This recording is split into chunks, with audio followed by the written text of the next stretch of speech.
आपके अपने GS academy Jhunjhunu YouTube channel पर आप सभी विद्यार्थियों का प्यार भरा नमस्कार। आज वापस अपन क्लास अपनी स्टार्ट करते हैं और क्लास अपना जो पिछला जो टॉपिक चल रहा था वो चल रहा था प्यारे विद्यार्थियों हार्डवेयर ऑफ कंप्यूटर।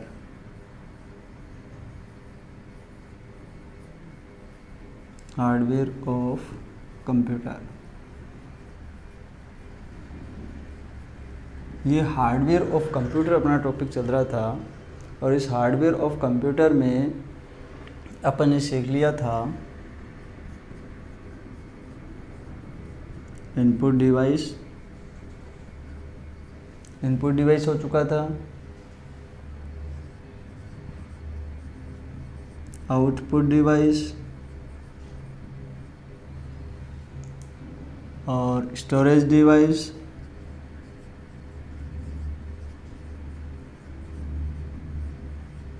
देखो अपना इनपुट डिवाइस हो चुका था, आउटपुट डिवाइस हो चुका था, स्टोरेज डिवाइस हो चुका था और अब जो बाकी रहा है पार्ट हार्डवेयर ऑफ कंप्यूटर का जिसमें रहा है प्रोसेसिंग डिवाइस।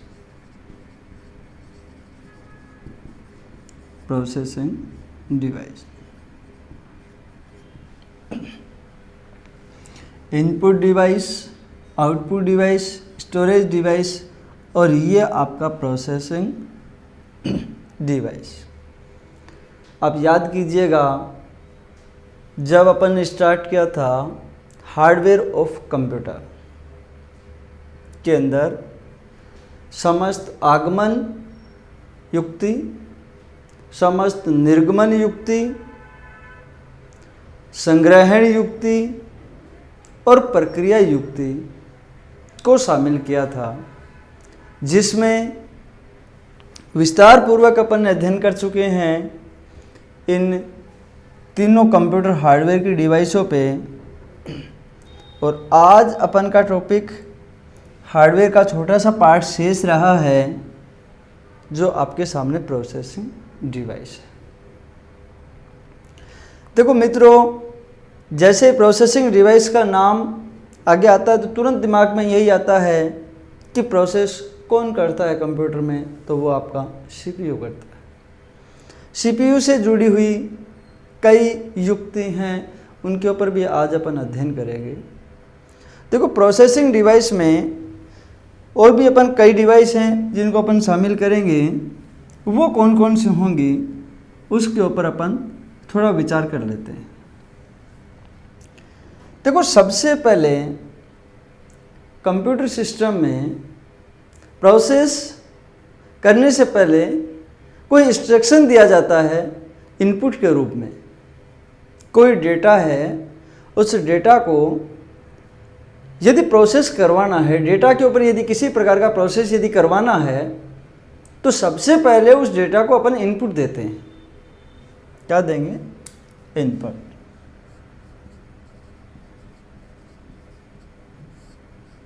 ओके, और वो इनपुट किस डिवाइस के जरिए देंगे? कोई इनपुट डिवाइस होगी, जैसे आपका माउस हो सकता है, कीबोर्ड हो सकता है, वीसीआर हो सकता है, ओसीआर हो सकता है, एमआईसीआर हो सकता है, वेबकैम हो सकता है, माइक्रोफोन हो सकता है, मीडी हो सकती है, कोई भी इनपुट डिवाइस हो सकती है। यहाँ पे यदि आप डेटा को इनपुट देते हैं तो डायरेक्टली वो डेटा सीपीयू तक नहीं पहुँचता है। जैसे मैं आपको बताऊं, यहाँ पे मान लीजिएगा ये आपका सीपीयू है, यूजर ने यहाँ से इनपुट दिया, डायरेक्टली ये डेटा सीपीयू के अंदर नहीं पहुँचेगा, क्योंकि आपके दिमाग में यही चल रहा है कि जैसे इनपुट दिया कहाँ चला जाएगा डेटा?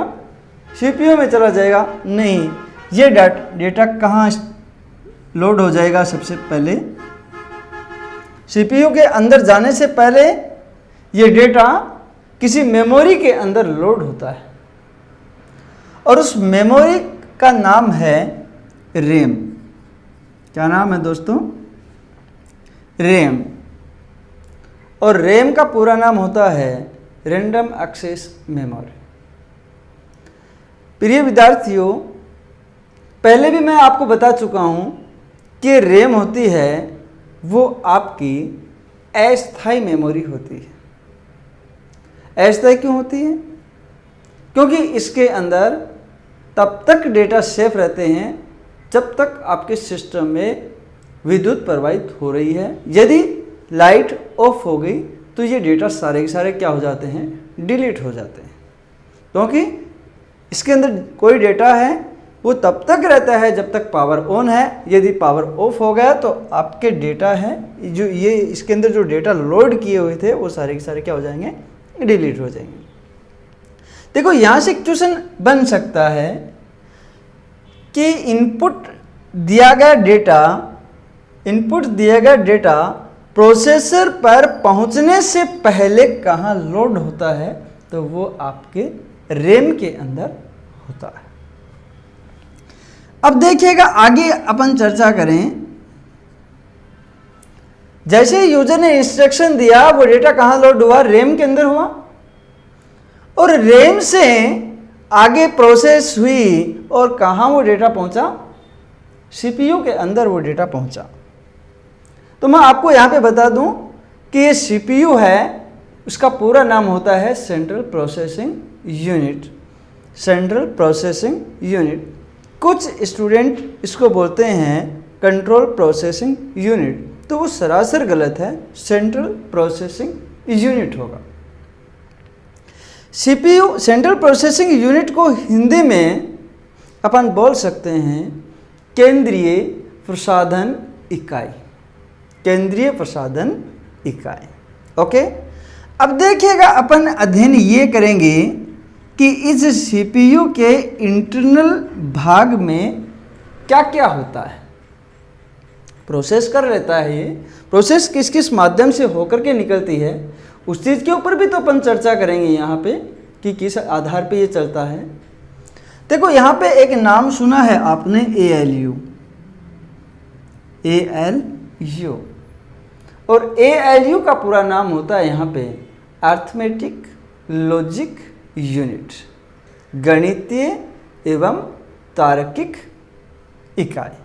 ओके, नेक्स्ट देखो इसी के अंदर एक भाग होता है CU, और CU का पूरा नाम होता है यहाँ पे कंट्रोल यूनिट, जो कमांड करता है ALU के ऊपर। और नेक्स्ट जो पॉइंट होता है वो होता है रजिस्टर।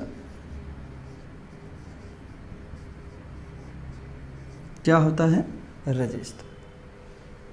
क्वेश्चन ये भी बन सकता है इनपुट दिया गया डेटा रैम में लोड होता है, और रैम में लोड होने के बाद में सीपीयू के कौन से हिस्से के अंदर सबसे पहले डेटा प्रवाहित होता है? तो वो होता है रजिस्टर में। अब मैं आपको बता दूं कि ये जो रजिस्टर है ये किसका भाग है। यहां पे ये रजिस्टर है, ये आपका सीपीयू का एक भाग है। वैसे देखा जाए तो ये रजिस्टर एक मेमोरी के रूप में काम में आता है। ये रजिस्टर सीपीयू के अंदर बहुत सारे होते हैं। जैसे आप लोगों ने नाम सुना होगा MAR, MBR,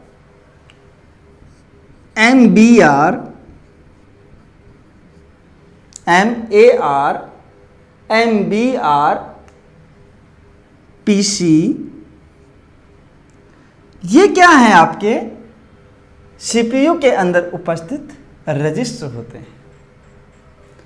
याद कीजिएगा पिछले नेट से जुड़ा हुआ एक क्वेश्चन था, MAR का पूरा नाम क्या होता है? बहुत ही अच्छा क्वेश्चन पूछा। 75 स्टूडेंट्स अपना सिर खुजलाते हुए बाहर निकल गए। MAR क्वेश्चन कहाँ से निकल गया पता नहीं चला, और ये क्वेश्चन कहाँ से निकला था? रजिस्टर में से निकला था। और रजिस्टर है वो आपका सीपीयू का एक, सीपीयू के इंटरनली भाग है। MAR का पूरा नाम होता है memory address register. Memory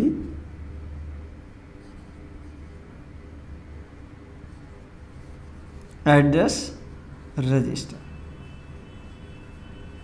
okay, memory address register होगा यहां पे। नेक्स्ट, MBR का पूरा नाम क्या होता है? MBR का पूरा नाम होता है मेमोरी बफर रजिस्टर।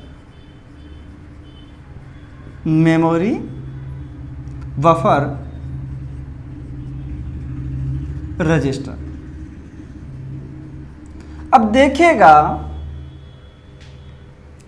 कई बार क्वेश्चन ये भी विस्तृत रूप के बारे में भी पूछ लिया गया, कई बार ये भी पूछ लिया गया कि रजिस्टर, कंप्यूटर में रजिस्टर किसका हिस्सा है?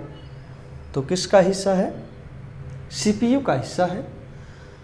देखो, CPU को अपनी भाषा में माइक्रो प्रोसेसर भी बोल सकते हैं। Micro processor. देखो, बात कहाँ चली, यूजर ने इंस्ट्रक्शन दिया और वो कहाँ लोड हुआ? CPU में जाने से पहले रैम के अंदर, रैम से गया वो डेटा और कहाँ टकराया? CPU के रजिस्टर वाले हिस्से में, और रजिस्टर से आगे निकला और कहाँ चला गया? CU control unit. कहाँ चला गया? Control unit. और कंट्रोल यूनिट ने क्या किया? कमांड किस पे करेगी? CU है वो कमांड किस पे करेगी? ALU पर। ALU बोले तो अर्थमेटिक लॉजिक यूनिट। इस ALU ने तो कहा कि भाई मैं यहां पे दो प्रकार के कार्य कर सकती हूं, और वो क्या था? एक तो था अर्थमेटिक,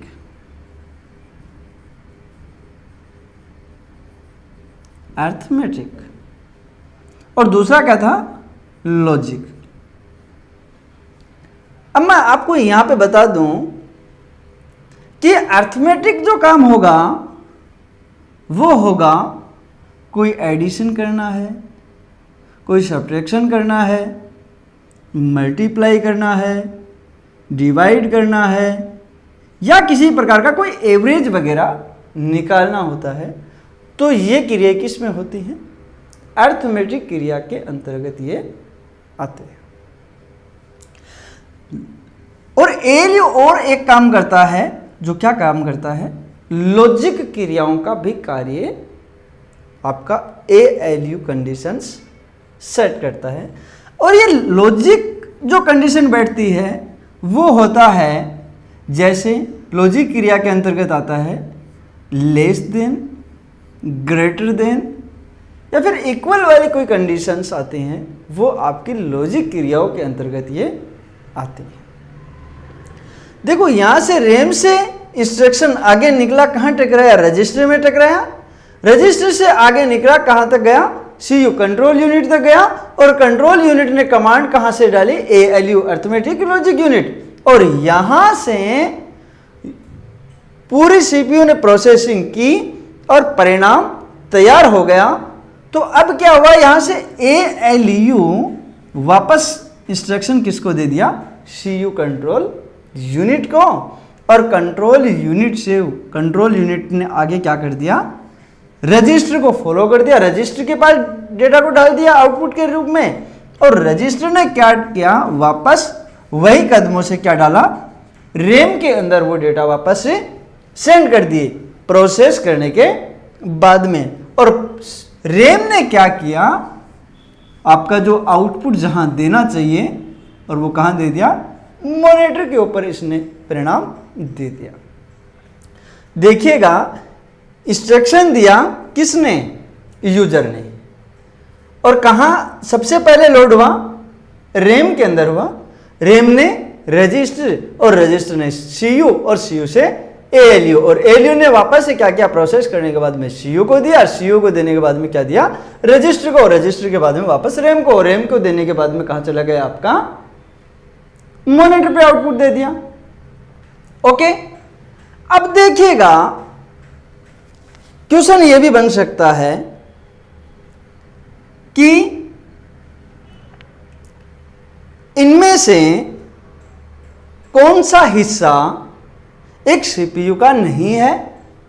क्वेश्चन यहां पे बन सकता है कि इनमें से ऐसा कौन सा हिस्सा है जो सीपीयू का हिस्सा नहीं है। तो यहां पे एएलयू दे देगा, सीयू दे देगा, रजिस्टर दे देगा और चौथा क्या दे देगा, रैम। तो सीपीयू का हिस्सा रैम नहीं है। ओके, यदि यहां पे रैम की जगह यदि एमयू भी आ जाए तो एमयू भी नहीं होगा, क्योंकि एमयू का पूरा नाम दोस्तों होता है मेमोरी यूनिट। अब देखो, एक क्वेश्चन पूछा गया था, बहुत ही अच्छा, बहुत इंपॉर्टेंट क्वेश्चन, जो ज़्यादातर कंपटीशनों में एक क्वेश्चन पूछ लिया जाता है कि सीपीयू की गति को प्रभावित करने वाले कारक कौन से हैं। सीपीयू की गति की बात आती है तो सीपीयू की प्रोसेसिंग गति होती है, उसकी गति को बढ़ाने के लिए कोई कारक होते हैं। वो कारक कौन कौन से होते हैं उनके ऊपर थोड़ी सी चर्चा अपन डीपली कर लेते हैं। यहां पे देखो, आपने एक नाम सुना होगा, वाइड लेंथ।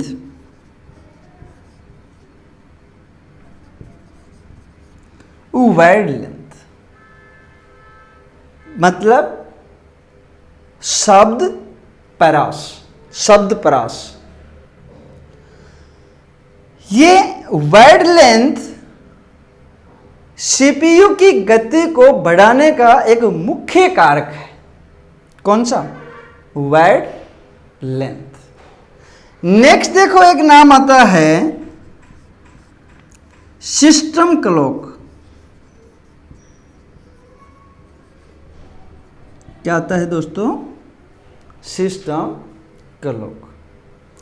ये सिस्टम क्लॉक सीपीयू का एक महत्वपूर्ण अंग होता है और ये भी क्या करता है, सीपीयू की गति को बढ़ाने का काम करता है। वो कैसे करता है वो अपन आगे देखते हैं, लेकिन कारक हैं कौन कौन से वो अपन नाम लिख लेते हैं। एक नाम आता है पैरेलल प्रोसेसर।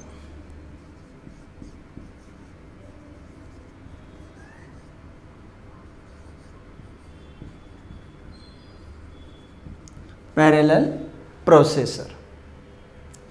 और चौथा जो ऑप्शन था वो था दिए गए सभी, ऑल ऑफ दिस। क्वेश्चन क्या था सुन लीजिएगा एक बार। सीपीयू की गति को प्रभावित करने वाले कारक कौन कौन से होते हैं? तो सीपीयू की गति को प्रभावित करने वाले कारक आपके सामने लिखे हैं। वाइड लेंथ है, सिस्टम क्लॉक है, पैरेलल प्रोसेसर है और चौथा जो ऑप्शन दिया हुआ है वो है दिए गए सभी। तो यहां पे आंसर होगा दिए गए सभी। अब मैं आपको समझा देता हूं कि ये प्रोसेसर की गति को बढ़ाने का काम, अर्थात प्रोसेसर की गति है उसको बढ़ाने का कारक कैसे हुए हैं। देखो, आपने नाम सुना होगा 16 bit processor, 32 bit processor, 64 bit processor. नाम सुने हैं आप लोगों ने? ये आपके प्रोसेसर हैं और यहां पे वाइड लेंथ को यदि हिंदी में अपन वैसे कन्वर्ट करना चाहें तो समझिएगा, एक सेकंड में कितने बिट डेटा पे काम किया है। समझ में आया? देखो, यहां पे अर्थ बिल्कुल स्पष्ट निकल गया कि वाइड लेंथ जो सीपीयू की गति को बढ़ाने का काम करता है और वो किस पर, एक सेकंड में कितने बिट इसने काम किया। 16 बिट, 32 बिट, 64 बिट। अब मैं आपको एक उदाहरण देता हूं। मान लीजिए आपके पास में काफी सारे लड्डू रखे हुए हैं और 4-5 बंदे आपके पास में बैठे हैं। एक बंदा है जो 2 लड्डू खाता है, दूसरा बंदा वो 4 लड्डू खाता है और तीसरा 8 लड्डू खा लेता है। ओके, अभी यदि 8 जो लड्डू खा रहा है, इसका मतलब श्योर मान के चलिएगा कि उसकी कैपेसिटी है। यदि 2 लड्डू खाने वाले व्यक्ति को 8 लड्डू खिला दिए जाए तो क्या हालत होने वाली है आपको पता है? हो सकता है शायद सप्ताह भर उठे ना। और यदि 8 खाने वाले को 2 दे दिया जाए और 2 से संतुष्ट होना पड़े तो प्रॉब्लम है या नहीं है? तो यहां पे ऐसी स्थिति यहां पे बनती है कि 64 बिट प्रोसेसर है, वो क्या है? अच्छी क्वालिटी का है। ओके, और 16 बिट प्रोसेसर है, इसका मतलब 1 सेकंड के अंदर 16 बिट 1 सेकंड में काम कर लेता है। और ये कितने में करता है? 32 बिट में काम कर लेता है। और ये कितने में कर लेता है? 64 में कर लेता है। 64 बिट काम कर लेता है 1 ही सेकंड में। ओके, अब नेक्स्ट आ जाइएगा आप सिस्टम क्लॉक पे। बहुत ही इंपॉर्टेंट पॉइंट है सिस्टम क्लॉक। देखो, सिस्टम क्लॉक क्या होता है कि आपके सीपीयू का एक महत्वपूर्ण भाग होता है जो सिस्टम सिग्नल को हर्ट्ज में मापता है। इसका मतलब मैं यहां पे यह भी बोल सकता हूं कि सिस्टम क्लॉक को किस में मापते हैं? हर्ट्ज में मापते हैं। साथ ही साथ में ये क्या करता है कि ये प्रायिकता देखता है, प्रोबेबिलिटी देखता है। प्रोबेबिलिटी जिसको प्राथमिकता बोलते हैं, वो देखता है कि यदि यूजर ने इंस्ट्रक्शन दिया है, इंस्ट्रक्शन सही दिया है तो क्या करेगा? परिणाम तुरंत निकाल के दे देगा। और यदि इंस्ट्रक्शन सही नहीं दिया है तो वो क्या कर देगा? वहीं छोड़ देगा और दूसरे के ऊपर वो क्रियान्वयन करने लग जाएगा। जैसे एक उदाहरण देता हूं मैं आपको सिस्टम क्लॉक पे। मान लीजिएगा एक डॉक्टर बैठा है हॉस्पिटल के अंदर, उसके पास में पेशेंट आते हैं। जैसे मान लीजिएगा कि बाहर जो गेट कीपर खड़ा है वो आवाज देता है कि 15 नंबर जो पेशेंट है वो जल्दी आ जाइएगा। और यदि वहां पे 15 नंबर पेशेंट नहीं है तो क्या 16 नंबर का वहीं खड़ा थोड़ी ना रहेगा? आगे का क्रियान्वयन होगा या नहीं होगा? लेकिन आजकल तो क्या है कि डिजिटलीकरण हो गया है। डॉक्टर के आगे, गेट के आगे भी क्या है, वो लाइट लगी हुई है और लाइट के ऊपर अंक आते हैं, नंबर आते हैं, टोकन नंबर आते हैं, कितने नंबर जाना है। आजकल वो आवाज़ लगानी तो शायद बंद हो गई। लेकिन यहाँ पे वैसी ही स्थिति यहाँ पे क्या करता है? ये सिस्टम क्लॉक करता है जो सीपीयू का एक महत्वपूर्ण अंग माना जाता है। ओके, नेक्स्ट देखिएगा, आगे बढ़िएगा। Parallel processor. पैरेलल प्रोसेसर होता है, इसका मतलब ये होता है, जैसे मान लीजिएगा मैं अकेला यहां काम कर रहा हूं, इस वक्त मैं आपको केवल पढ़ा रहा हूं, क्या अदर काम थोड़ी ना कर सकता हूं? एक समय में मैं केवल एक ही काम कर सकता हूं। तो सीपीयू है वो एक समय में एक काम कर सकता है। ओके, यदि मुझे 2 काम करवाने हैं तो मुझे उसकी कैपेसिटी ज्यादा होनी चाहिए। जैसे मैं आपके सामने एक नाम लेता हूं, नाम लेते ही आप समझ जाओगे कि ड्यूल कोर। ड्यूल कोर क्या है? प्रोसेसर है। इसका मतलब एक तो जो आपका कोर 3 है, कोर 5 है, कोर i3 है, मतलब अलग अलग प्रोसेसर आए हैं जिसके अंदर मैं नाम ले रहा हूं ड्यूल कोर। ड्यूल कोर का मतलब क्या होता है? ड्यूल यानी डबल, कोर यानी सीपीयू, अर्थात 2 सीपीयू, डबल सीपीयू का काम कर लेता है कौन? Dual core. तो यहां पे क्या हो गया? Parallel processor. ओके, अब देखो, जैसे कई बार आप विचार कर लेते हैं कि सुपर कंप्यूटर होता है, उसकी प्रोसेसिंग स्पीड कैसी होती है? बहुत भयंकर होती है। होती है नहीं होती है? प्रोसेसर की स्पीड है वो बहुत फास्ट होती है। क्यों? उसके अंदर बहुत सारे प्रोसेसर्स, बहुत सारे सीपीयू लगे रहते हैं, जिसके कारण से इससे 5 गुना, 10 गुना, 20 गुना काम जल्दी कर लेता है। ओके, अब देखिएगा, मैं एक चीज और समझाने वाला हूं आपको कि देखो, यहां से एक बार मैं वापस बैक ले जा रहा हूं कि इनपुट दिया, रैम में गया, रैम में से कहां गया? सीपीयू में गया। ये माध्यम क्या थी? ये यहां पे मैंने लाइन खींची है, जो आपकी लाइन ये ड्रॉ की है, ये क्या चीज है? डेटा जाएगा, ऐसे तो है नहीं कि हवा में उड़ता हुआ चला गया, कोई माध्यम तो होगा। हाँ, माध्यम होगा वो होता है आपका बस। क्या होता है? बस। और बस है वो भी आपकी कई प्रकार की होती हैं। ये बस के जरिए आपके क्या जा रहे हैं? ये डेटा जा रहे हैं। डेटा बस है, आपका कंट्रोल बस है, कई सारी बस आपकी यहां पे आती हैं।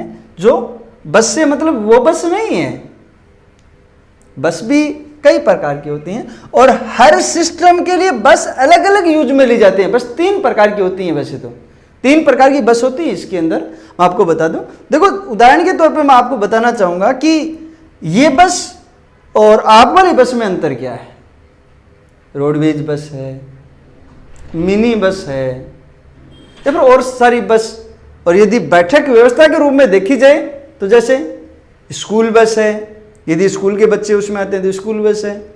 और यदि स्टाफ बस, यदि कोई स्टाफ के मेंबर जाते हैं तो वो कौन सी है? स्टाफ बस है। तो ऐसे क्या होता है कि इसके अंदर भी बहुत सारी बस काम में आती हैं जो अलग अलग काम करते हैं। स्टाफ बस के अंदर कभी भी स्कूल के बच्चे नहीं आते हैं और स्कूल के बच्चे वाली जो बस है उसके अंदर स्टाफ के मेंबर नहीं आते हैं। इसका मतलब इस सीपीयू अर्थात आपके सिस्टम के अंदर जो बस यूज में ली जाती हैं वो आपके 3 प्रकार की होती हैं और वो अलग अलग डेटा ट्रांसफर होते हैं। ओके, आज की क्लास समापन की तरफ विराम चाहेंगे। लास्ट में मैं आपको ये भी बोलना चाहूँगा, इस वीडियो को ज़्यादा से ज़्यादा लोगों के पास में आप शेयर कीजिएगा और सब्सक्राइब कीजिएगा। Thank you.